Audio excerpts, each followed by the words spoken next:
Welcome back, guys. Welcome back. It is full winter blown here in Mongolia. Today is a nice day. It's about minus 17 degrees outside. December is here, Christmas is on the way, but we still have a lot of things to still get done around here on the homestead. Yeah. Because we were so busy with our solar panel installation, we wanted to get that done before the winter came. We neglected our winter greenhouse a little bit. Last week we were able to get in there and sort some things out and clean it up. This week we need to get in there so we can get our winter crop planted in the ground. Yes. Oh, It's still lots of work. Still lots of work. It's a little bit late, but still we need to get them in. We need to get some lights up there because the light is going down here in the winter. Let's head into the greenhouse. Let us show you what we're going to plant for this winter crop and get it in the ground so we at least have some food on our homestead during the winter. Yeah, especially green salad. Yeah, plus it's much warmer in there. It's about 20 degrees and we can keep warm while we're working and putting it in the ground. Yep. If you are new to this channel, we built the first geothermal ground-to-air heat transfer greenhouse here in Mongolia, which is zone 3, which is a very difficult climate to actually grow things in the winter. Of course, there are winter greenhouses here which use coal for heating, or they use electricity, which is extremely expensive. This is a much more economical way to heat your greenhouse here in the winter. It is minus 20 degrees outside. It's nearly 20 degrees here inside, which is absolutely fantastic for growing things. This is our second winter. Last winter we also put in some winter crops. It was the first time we had planted in this greenhouse.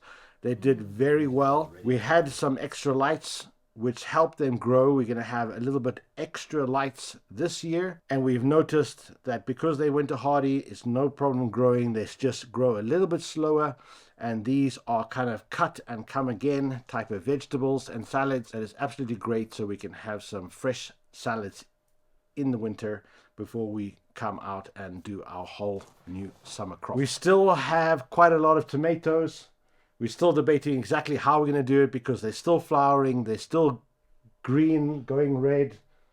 Yeah, they're still fruiting. So we're trying to decide what we're going to keep and what we're not going to keep before we can plan our planting. Time. Woo! Okay, let's work. Yeah.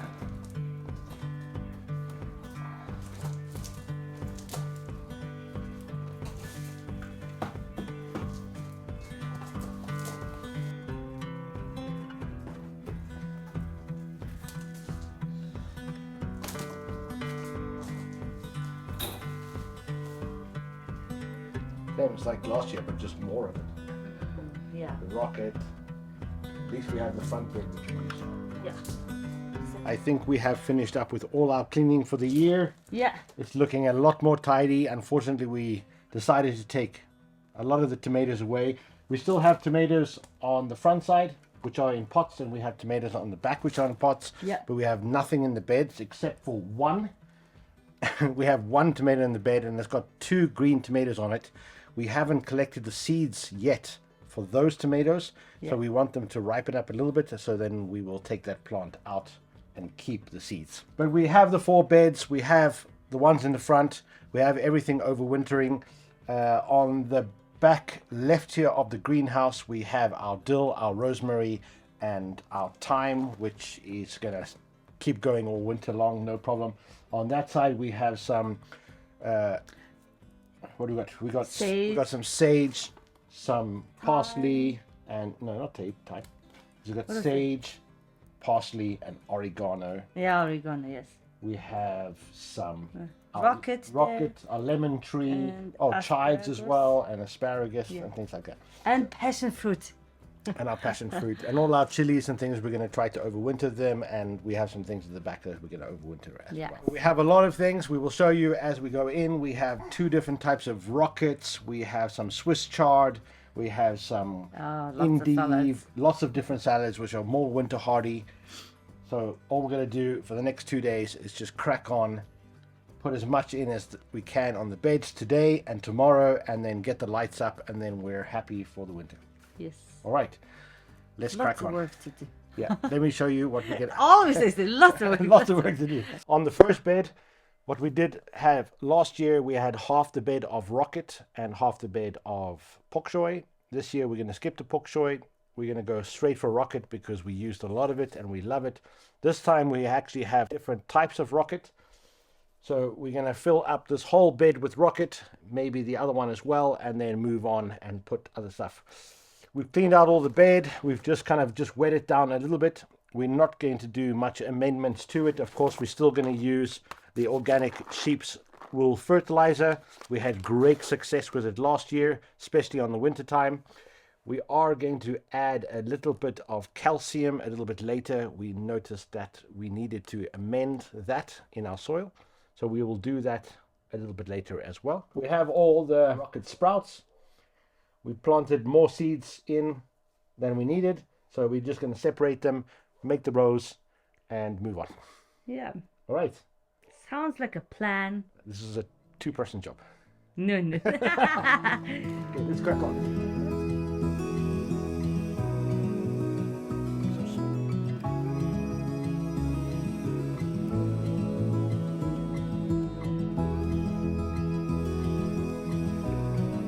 Good technique. Yeah, I learned like last year. No, that's actually September. No, spring. Outside the planting. I have to come up with some idea. This is my genius idea.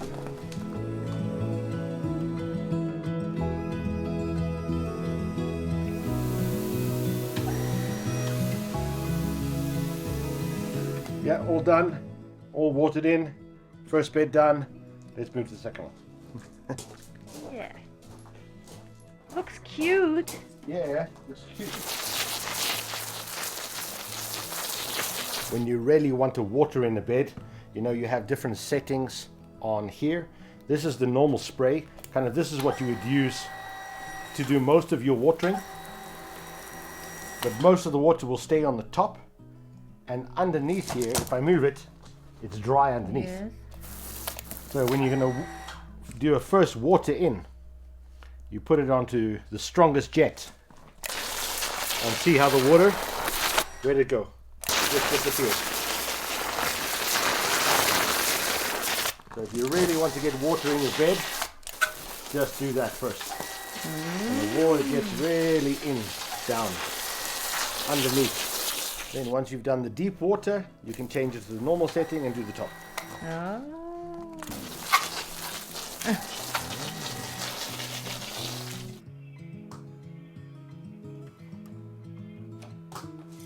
We got the two beds in, but we're losing light because the sun sets here, I don't know, 4 o'clock, 4:30. We want to put the lights over the two beds that we've already done before it gets dark.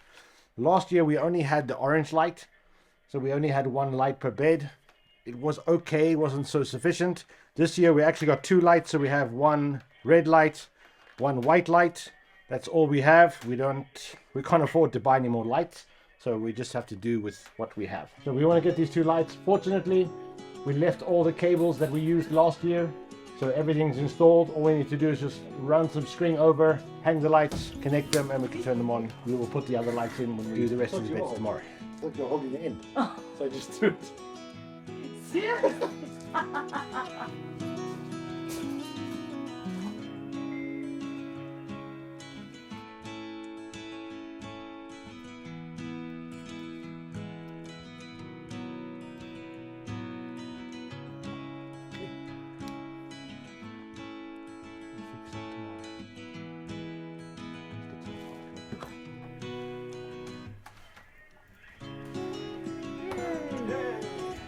It's not perfect, but it's better than what we had last year, because last year we only had one light, now we have two. Upgrade every year. And when I get a very nice sponsor for nice grow lights, I'll put them in. But they're very expensive, so that's what we have at the moment in Mongolia. So we finish that off tomorrow, and then we'll sort out the lights and put them on a timer so they come on and off automatically. Okay. Great. Getting dark, getting hungry. Yeah, let's go be with Flame. Yeah. We'll pick this up tomorrow. Oh. What we're doing today is we're just prepping up some meat. We got a delivery the other day, so we had some time for it to defrost. We got ourselves half a beef and a whole lamb. We do that. Most people in Mongolia do that. So we're just cutting it down, putting it into nice sections, not perfect butchering, but we're cutting everything down, stewing beef, some grinding meat and different cuts, vacuum it up and put it in the freezer so we can have some meat for the winter. It's a big job. It's probably going to take most of the day since we have a lot of meat to cut up.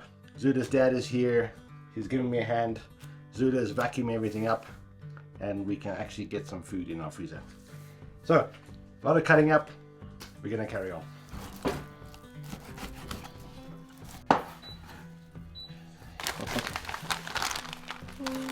Oh, yes. Let's see. That one. And push that button. That one. Okay.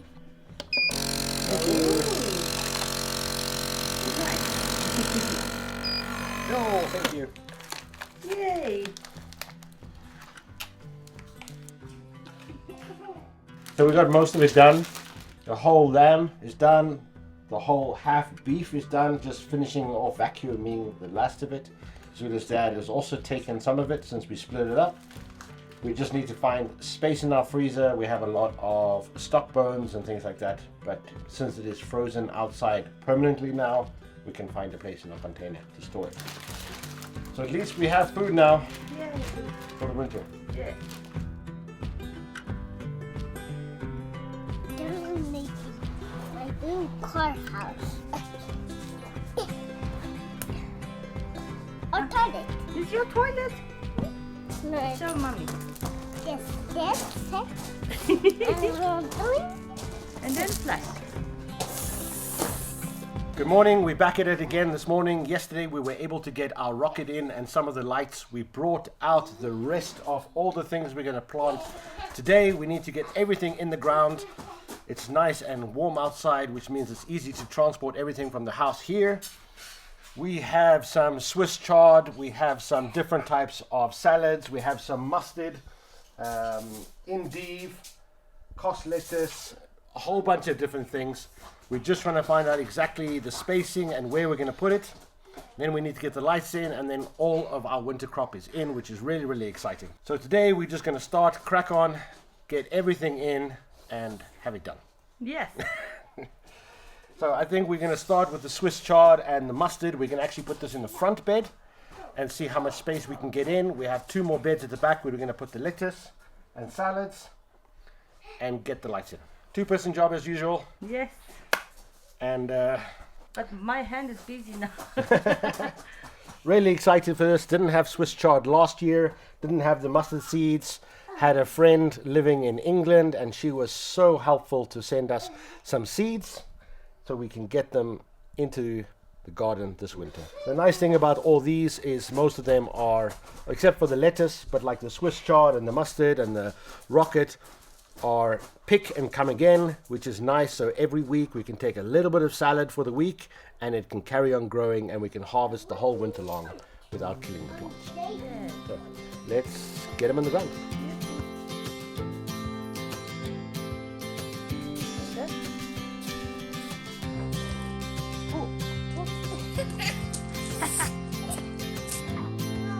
Nice, huh? Can you help me with that again?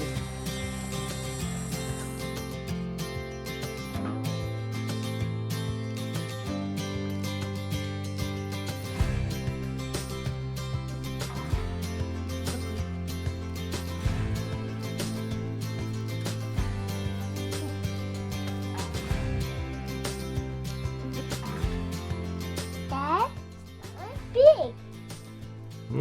Big. Is it big? That's going to be nice fruit for next year. You like fruit? Salad and juice, yum yum, and tomato and pizzas. What's your favorite? This one, but it's white. Color white. Nice.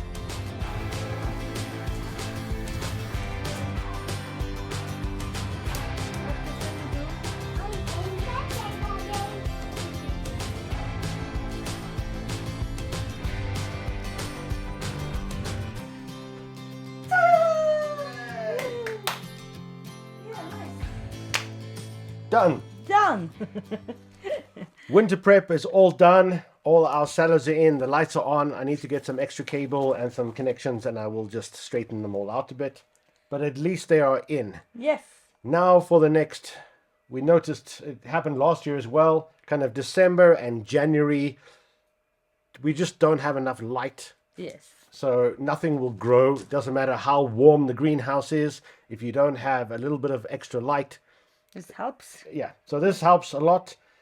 And now we can at least have some salad that we can harvest over December and January and February, Yes. which is absolutely fantastic. Yeah. We're still eating some our tomatoes Yeah. in December. So, yeah, really happy with the greenhouse and how it's operating.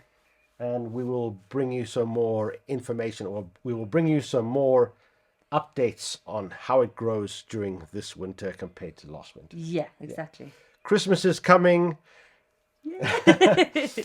So Zula and Flame, they want to put a couple of extra decorations and some lights. So we're going to head back to the house, pull out some lights and decorate a bit. As the new year draws ever closer, it's always this time of the year we start to reflect on how grateful we truly are. To have this time as a family, to watch our little boy grow into the beautiful little man before our eyes, is one of the most rewarding and fulfilling things we could ever do. We know this time together will fly by so fast, and before we know it, he will be a young man ready to set off to explore the world. So we take this time to enjoy every moment as if it was our last.